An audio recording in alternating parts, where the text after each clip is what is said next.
আসলে সে ছিল মৌমাছি বর্গের, যাকে অবুঝ কিরাত হঠাৎ আহত করে নিয়ে এলো অজ্ঞান রাত্রির তলায়। খড়ের শয্যা পেতে তার দেহ থেকে তীর ধীরে তুলে নিল যেই, ভেসে উঠল কম্পিত বিরাট আফ্রিকা। শীতের রাত্রি, ঘুমন্ত মাস্তুল, দীর্ঘ ডে।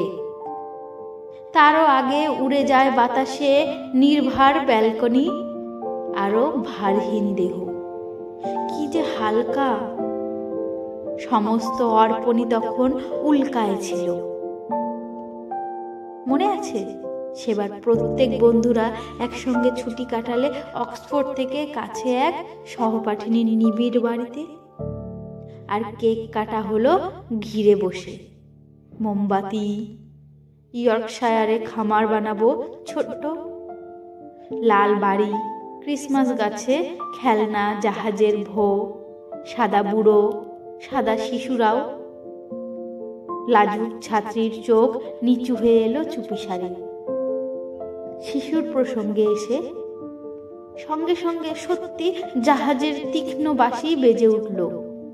উঠে পড়ো, নোঙর ওঠাও। মুহূর্তে আফ্রিকা, রাত্রি, জাফরি কাটা জানালায় কাদের অদ্ভুত ভুতুরে শব্দ।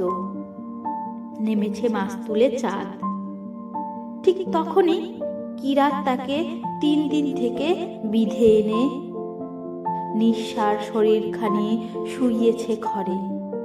ত্রিমাত্রিক আঘাত দেহের থেকে তুলে নিল যেই, হাওয়া ভেঙে মৌমাছি আকাশে উঠল।